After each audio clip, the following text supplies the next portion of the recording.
பெங்களூரை சேர்ந்த சதீஷ் அப்படின்னு சொல்லக்கூடிய ஒன்னு இல்ல ரெண்டு இல்ல கிட்டத்தட்ட 50 கோடி ரூபாய் போட்டு கேட்ஃபார்ம் ஒகாமி அப்படின்னு சொல்லக்கூடிய ஒரு நாய், அதுவும் ஒரு வூல்ஃப் டாக் வந்துட்டு பார்த்தோம் அப்படின்னா வாங்கியிருக்கிறது இன்டர்நெட்ல ரொம்ப பெரிய விவாத பொருளா வெடிச்சிருக்கு அப்படின்னு சொல்லலாம்.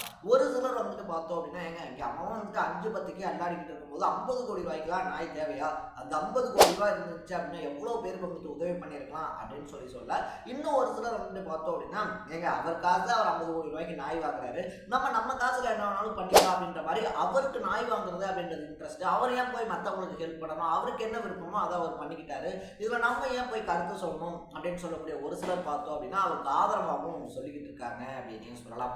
எல்லாத்தையுமே தாண்டி சதீஷ் என்ன சொல்றாரு அப்படின்னு சொல்லி பார்த்தோம் அப்படின்னா, யாருப்பா அந்த சதீஷ்னு கேட்டோம்னா அந்த வூல்ஃப் டாக் இருக்கு இல்லையா, கிட்டத்தட்ட 50 கோடி ரூபாய் மதிப்பு இருக்கக்கூடிய கேட்ஃபார்ம் ஒகாமி அப்படின்னு சொல்லக்கூடிய நாயை வாங்கின அதனுடைய உரிமையாளர் அப்படின்னு சொல்லலாம். அவர் என்ன சொல்றாரு அப்படின்னு சொல்லி பார்த்தோம் அப்படின்னா, இந்த மாதிரி வெளிநாட்டு நாய்கள்லாம் இருக்கு இல்லையா, இதெல்லாம் நான் வாங்கி வைக்கிறது மூலியமா பார்த்தோம் அப்படின்னா எனக்கு இருக்கக்கூடிய ஒரு ஹாபி அப்படின்றது வந்துட்டு அது நாய்கள் வளர்க்குறது அப்படின்றது எனக்கு வந்துட்டு பிடிக்கும். ஸோ இப்படி வந்துட்டு நான் வெளிநாட்டு நாய்கள் எல்லாத்தையுமே சொந்தமா வாங்கி வைக்கிறதுனால பார்த்தோம் அப்படின்னா பல எக்ஸிபிஷனுக்கு வந்துட்டு நான் என்னுடைய டாக்ஸை கூட்டிட்டு போவேன். அப்படி கூட்டிட்டு போறப்ப பார்த்தோம் அப்படின்னா ஒரு மணி நேரத்துக்கு $2,800 வந்து $11,600 வரைக்கும் என்னால சம்பாதிக்க முடியும் அப்படின்னு சொல்றாரு. அதாவது சராசரியா சொல்லணும் அப்படின்னா $2,800 அப்படின்னு சொல்லி போட்டோம் அப்படின்னா ஒரு $16,000 இருந்து ஒரு $60,000-70,000 வரைக்கும் என்னால சம்பாதிக்க முடியும் அப்படின்னு சொல்றாரு அப்படின்னு சொல்லலாம். இதன் மூலியமா வந்துட்டு பார்த்தோம் அப்படின்னா நான் போட்ட பணம் இருக்கு இல்லையா, நான் ஈஸியா ரெக்கவர் பண்ணிப்பேன் அப்படின்னு சொல்லியிருக்காரு.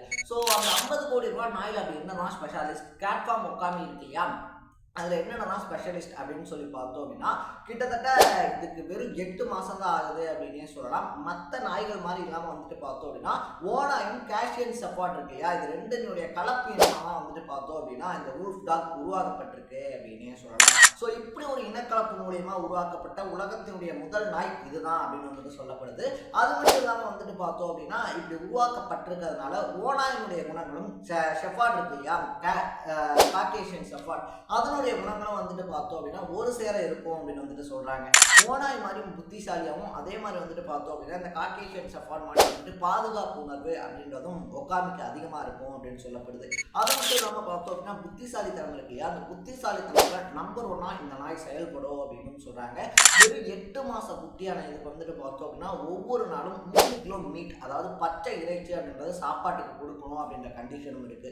என்னப்பா 50 கோடி ரூபாய் கொடுத்து நாய் தான் வாங்கியிருக்காரு அப்படின்னு சொல்லி பார்த்தா ஒவ்வொரு நாளும் 3 கிலோ வேற போடணுமா, சிக்கன் மட்டன் அந்த மாதிரி இறைச்சி போடணுமா அப்படின்னு சொல்லி கேட்டோம்னா அதை பராமரிக்கிறதுக்கு ஆகக்கூடிய செலவே பல லட்சங்கள் ஆகும் அப்படின்னு வந்துட்டு சொல்றாங்க.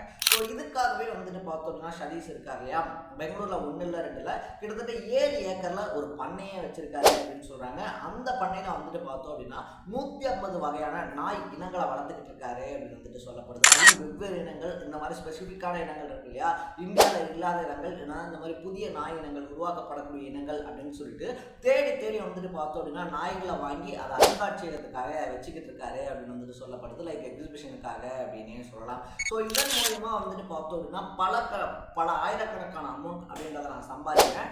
பெரிய பெரிய சூப்பர் ஸ்டார்ஸ் இருக்காங்க இல்லையா, பெரிய பெரிய நடிகர்கள் வந்தா கூட்டம் எப்படி அங்கே போகுமோ, அந்த நடிகர்களை பார்க்கறதுக்காக கூட்டம் கூடுமோ, அதே மாதிரி வந்துட்டு பார்த்தோம் அப்படின்னா நானும் என்னுடைய நாய்களும் போகும்போது எங்களை பார்க்கறதுக்கும் வந்துட்டு அந்த கூட்டங்கள் அப்படின்றது கூடுது. ஸோ என்னுடைய நாய்களுக்கு அப்படின்னு சொல்லிட்டு தனியாக ஒரு ஃபேன் பேஸே இருக்கு அப்படின்னு சொல்லியிருக்காரு. நாய்களோட போட்டோ எடுத்துக்கணும் அப்படின்னு சொல்லி யாராவது விருப்பப்பட்டாங்க அப்படின்னா அதுக்கு ஒரு தனி அமௌண்ட் வந்துட்டு அவர் வசூலிக்கிறாரு அப்படின்னு சொல்றாங்க. அப்பா இதை எல்லாத்தையுமே தாண்டி பார்க்கும்போது சரி ஓகே 50 கோடி ரூபாய்க்குலாம் நாய் வாங்கியிருக்காரு போலப்பா அப்படின்னு சொல்லி நினைக்கும் போது இதோட மட்டும் கிடையாது, சீனாவை சேர்ந்த சவ் அப்படின்னு சொல்லக்கூடிய ஒரு நாயையும் வளர்த்துக்கிட்டு இருக்காரு அப்படின்னு சொல்றாங்க. ஸோ இதனுடைய விலை எவ்வளோப்பா அப்படின்னு சொல்லி கேட்டோம் அப்படின்னா நம்ம ஒகாமி இருக்கு இல்லையா, ஒகாமியில பாதி அப்படின்னே சொல்லலாம். ஸோ ஒகாமி வந்துட்டு 50 கோடி ரூபா அப்படின்ற போது சவ் வந்துட்டு பார்த்தோம் அப்படின்னா கிட்டத்தட்ட 28 கோடி ரூபாயில வளர்க்கப்படுது அப்படின்னு சொல்றாங்க. ஸோ ஒகாமி வந்துட்டு பார்த்தோம் அப்படின்னா அந்த பண்ணைக்கு கூட்டிகிட்டு போகும்போதே அந்த சுற்று வட்டாரத்தில் இருக்கக்கூடிய பண்ணை ஆரவாரம் அப்படின்றதும் இன்டர்நெட்டில் பார்த்தோம் அப்படின்னா படு பயங்கரமாக ட்ரெண்ட் ஆகிக்கிட்டு இருக்கு அப்படின்னு தான் சொல்லணும். ஸோ நான் முன்னாடியே சொன்ன மாதிரி பார்த்தோம் அப்படின்னா ஒரு சிலர் வந்துட்டு இவ்வளவு ஆர்ப்பாட்டம் அலப்பறை அப்படின்றது தேவையா அப்படின்ற ஒரு கொஷின் எழுப்பியிருக்காங்க. இன்னும் ஒரு சிலர் வந்துட்டு பார்த்தோம் அப்படின்னா அது அவங்களுடைய பர்சனல், அவங்களுக்கு பிடிச்சிருக்கு அப்படின்னும் போது அவங்களுக்கு எப்படி பிடிச்சிருக்கோ அப்படி வாழ்ந்துட்டு போக வேண்டியதானே அப்படின்னு சொல்கிறாங்க. ஸோ இன்றைக்கி இருக்கக்கூடிய மாடர்ன் சொசைட்டியில் 50 கோடி ரூபாய்க்கு ஒரு நாய் வாங்குறது அப்படின்றத பற்றின உங்களுடைய பாயிண்ட் ஆஃப் வியூ என்ன அப்படின்றத கமெண்ட்ல போட்டு இதே மாதிரி அப்பப்போ அப்டேட்டாக போயிட்டுக்கூடிய விஷயங்கள், அது கரண்ட் அஃபேர்ஸாக இருந்தாலும் சரி, பாலிடிக்ஸாக இருந்தாலும் சரி, ஸ்போர்ட்ஸாக இருந்தாலும் சரி, அப்பப்போ அப்டேட்டாக போயிட்டுக்கூடிய விஷயங்களை நீங்கள் தொடர்ந்து தெரிஞ்சுக்கணும் அப்படின்னு ஆசைப்பட்டீங்கன்னா மறக்காம சேனலை ஃபாலோ பண்ணி சப்ஸ்கிரைப் பண்ணிக்கோங்க. நாளைக்கு இதே மாதிரி இன்னொரு இன்ட்ரெஸ்டிங்கான வீடியோட சந்திக்கலாம். Tata, bye by.